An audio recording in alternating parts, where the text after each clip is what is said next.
अगर मैं आप सब लोगों से कहूँ कि खून का एक लोथड़ा जो आपकी टांगों से निकलता है और आपके फेफड़ों तक पहुंचकर आपकी जान भी ले सकता है, तो क्या आप सब लोग यकीन करेंगे? दिल के अटैक के बारे में तो आप सब लोगों ने सुना होगा। क्या कभी फेफड़ों के अटैक के बारे में भी सुना है? अगर नहीं सुना तो आज की वीडियो फेफड़ों के अटैक के बारे में है। बिस्मिल्लाहिर्रहमानिर्रहीम, अस्सलाम वालेकुम दोस्तों, मेरा नाम डॉक्टर हामिद है। मेरी स्पेशलिटी दिल, उसके अमराज, शुगर और ब्लड प्रेशर है। पिछले दिनों एमरजेंसी में एक ख़ातून को देखा। उस खातून की उम्र 37 से 38 साल के दरमियान थी। वो शदीद सांस में तंगी के साथ हमारे हस्पताल के अंदर दाखिल थी। जब मैंने उस मरीज़ का मुआयना किया तो उसकी ऑक्सीजन सैचुरेशन बहुत कम थी। ऑक्सीजन सैचुरेशन जब मरीज़ की कम हो जाए, सांस में शदीद तंगी हो, तो हमारे कान खड़े हो जाते हैं, क्योंकि ये कोई सीरियस मसला चल रहा होता है मरीज़ को। सबसे पहले मैंने उस मरीज़ का मुआयना करने के बाद उसका ब्लड प्रेशर जब चेक किया तो ब्लड प्रेशर डाउन साइड पे था। ब्लड प्रेशर उस मरीज़ा का लो था। फिर मैंने उस मरीज़ा की चेस्ट देखी, छाती का जब मुआयना किया स्टेथ के साथ, तो उस मरीज़ा की छाती भी बिल्कुल साफ़ थी। फिर मैंने उनकी ईसीजी करवाई। ईसीजी करवाने के बाद ईसीजी पे दिल की रफ्तार तेज़ थी सिर्फ, और कोई भी मसला नहीं था। मैंने जब उनसे हिस्ट्री ली कि इनको मसला कितने दिनों से चल रहा है, तो उन्होंने मुझे बताया कि डॉक्टर साहब पिछले हफ्ते 10 दिन से ये इशू चल रहा है। पहले हल्की फुल्की तंगी थी सांस के अंदर, फिर ये सांस की तंगी बढ़ती गई और अब इतनी शदीद हो गई है कि अब हमें अस्पताल लाना पड़ गया मरीज़ को। ऑक्सीजन सैचुरेशन 80-85 इसके राउंड अबाउट थी। मुख्तलिफ छाती के डॉक्टरों की फ़ाइलें उठाई हुई थी, दिल के डॉक्टर को भी चेक कराया हुआ था, लेकिन सब ने सांस की तंगी, दमा, एलर्जी बनाई हुई थी और उसकी मुख्तलिफ अद्वियात दी हुई थी, लेकिन पेशेंट वर्स से वर्स होती गई।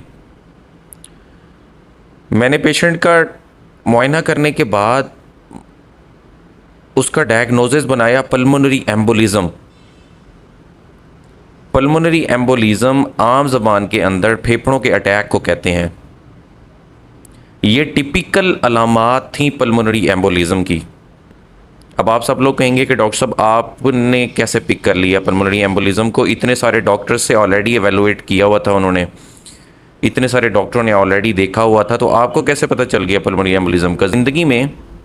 ज़िंदगी में अगर आपने कोई भी मरीज़ देखा हुआ हो एमरजेंसी के अंदर, अपनी प्रैक्टिस के अंदर, अपनी रूटीन ट्रेनिंग के अंदर, अपनी हाउस जॉब के अंदर, तो एक अच्छा डॉक्टर वो केसेस कभी भी नहीं भूलता। मैंने अपनी ट्रेनिंग के दौरान पल्मोनरी एम्बोलिज़म के कई केसेस देखे हैं, इसलिए मैंने जैसे ही उस खातून का मुआयना किया तो फटाफट मेरे जहन में आ गया कि ये पल्मोनरी एम्बोलिज़म का केस हो सकता है। लेकिन मैं जैसे जैसे उस मरीज़ा का मुआयना करता गया, वैसे वैसे मुझे पता चलता गया कि ये पल्मोनरी एम्बोलिज़म सस्पेक्टेड है। जैसे दिल का अटैक होता है दोस्तों, वैसे फेफड़ों का भी अटैक होता है, जिसे हम पल्मोनरी एम्बोलिज़म कहते हैं, और ये फेफड़ों का अटैक भी जानलेवा अटैक होता है और बाज़ औक़ात दिल के अटैक से भी ज़्यादा ख़तरनाक अटैक होता है ये। अब बात करते हैं कि पल्मोनरी एम्बोलिज़म किन मरीज़ों में होता है। पल्मोनरी एम्बोलिज़म उन मरीज़ों में होता है जिनकी रीसेंट सर्जरी हुई हो, कोई मेजर सर्जरी हुई है और मरीज़ बेड बाउंड हो गया अगर, तो ऐसे मरीज़ों के अंदर पल्मोनरी एम्बोलिज़म होने का ख़तरा मौजूद होता है। नंबर 2, ऐसे लोग जो शदीद मोटापे का शिकार हैं। नंबर 3, हामला ख़वातीन। और नंबर 4, ऐसे लोग जिनकी टांगों का मसला है, जिनकी टांगों की रगों का कोई मसला है, ऐसे मरीज़ों के अंदर पल्मोनरी एम्बोलिज़म होने का ख़तरा मौजूद होता है। अब ये शुरुआत अलामात की कैसे होती है? शुरुआत अलामात की मरीज़ की सांस की तंगी के साथ होती है और ये वक्त के साथ साथ बढ़ती जाती है। मरीज़ को छाती में भी दर्द हो सकता है और मरीज़ कहता है कि डॉक्टर साहब, जब मैं गहरा लंबा सांस लेता हूँ ना, तो मेरी छाती में दर्द बहुत शदीद हो जाता है। मरीज़ कहता है चंद कदम नहीं चल पाता मैं, जब मैं वॉशरूम तक जाता हूँ तो मेरा सांस इतना शदीद फूल जाता है और मेरी छाती में दर्द पड़ जाता है कि मुझे बैठना पड़ता है। पल्मोनरी एम्बोलिज़म डायग्नोज आपके फिजिशियन ने करना है, आपके कंसल्टेंट ने करना है, खुद से डायग्नोज नहीं कर सकता बंदा ये। मैंने उस मरीज़ा की जब ईसीजी देखी थी तो ईसीजी पे ही पल्मोनरी एम्बोलिज़म की कुछ तब्दीलियाँ मौजूद थीं, जो कि वक्त के साथ साथ, ट्रेनिंग के साथ साथ आपको मालूम होती हैं। वो तब्दीलियाँ उस मरीज़ा की उसकी जान बचाने का सबब बनी।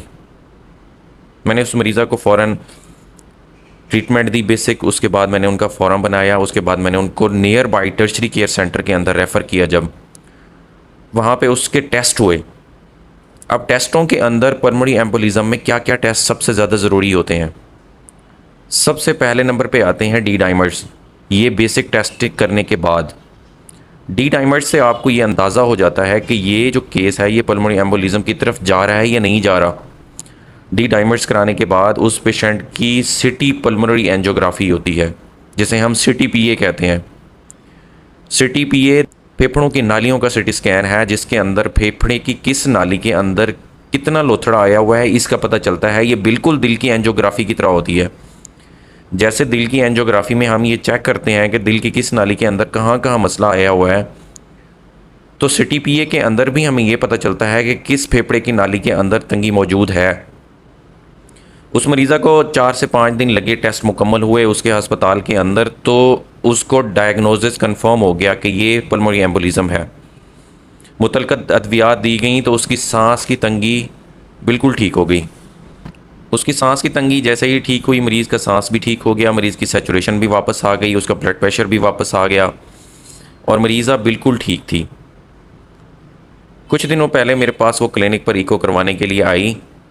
जब मैंने उस मरीज़ा की इको की तो मैंने उससे कहा कि आप मुझे ना देखी देखी लग रही हैं, आप मुझे समझ नहीं आ रहा कि मैंने आपको देखा कहाँ है।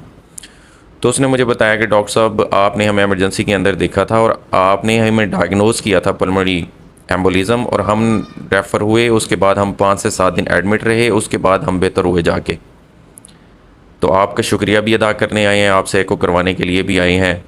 पल्मोनरी एम्बोलिज्म का ट्रीटमेंट क्या है? पल्मोनरी एम्बोलिज्म के अंदर खून का लोथड़ा गलाने वाली अद्वियात दी जाती हैं। जो खून का लोथड़ा नाली के अंदर आके फंसता है उसको हल करने के लिए अद्वियात होती हैं और इंजेक्शंस होते हैं। वो इंजेक्शन मरीज़ को लगाए जाते हैं या मरीज़ को लगाए जाते हैं ताकि वो जो लोथड़ा है वो हल हो जाए।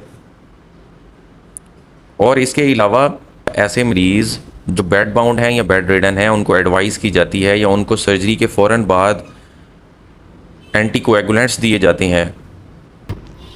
अक्सर लोगों को मेजर सर्जरी के बाद जिनको रिस्क होता है पल्मोनरी एम्बोलिज्म का, उनको हम अद्वियात देते हैं साथ, ताकि वो अद्वियात उनके खून के अंदर रच बस जाएँ और उनको पल्मोनरी एम्बोलिज्म का ख़तरा ना हो आगे चल के। और इसके अलावा इसकी सर्जिकल ऑप्शन भी होती है। अक्सर सर्जिकल तरीक़ाकार के ज़रिए खून का लोथड़ा निकाला जाता है उस नाली के अंदर जिस नाली के अंदर खून का लोथड़ा फंसा हुआ है। याद रखें कि हल्का फुल्का सांस में तंगी जब आपकी रिसेंट सर्जरी हुई हुई हो, या एक टांग आपकी सूज जाए उसके बाद आपको सांस की तंगी शुरू हुई हो, या आपकी टांगों के अंदर सूजन आ गई हो उसके बाद सांस की तंगी शुरू हुई हो, या आपकी कोई रिसेंट सर्जरी हुई हो, या आपको हमल हो, इस दौरान अगर ये मसाइल आपको पैदा होते हैं तो आप फ़ौरन किसी कंसल्टेंट को चेक करवाएं ताकि आपका ये मसला रूल आउट हो सके। दिल की रफ्तार शदीद तेज़ होगी और ब्लड प्रेशर में कमी आ सकती है और ऑक्सीजन की सैचुरेशन भी कम आ सकती है आपकी। ये एक रेयर टॉपिक था, इसलिए मैंने आप सब लोगों को ये बताया, लोगों को इसके बारे में आगाही मिल जाए। अल्लाह ताला हम सब लोगों को सेहतमंद रखे, तंदुरुस्त रखे और हमें हमारे वालिदैन को तंदुरुस्ती वाली ज़िंदगी दे। अस्सलाम वालेकुम वरहमतुल्लाह।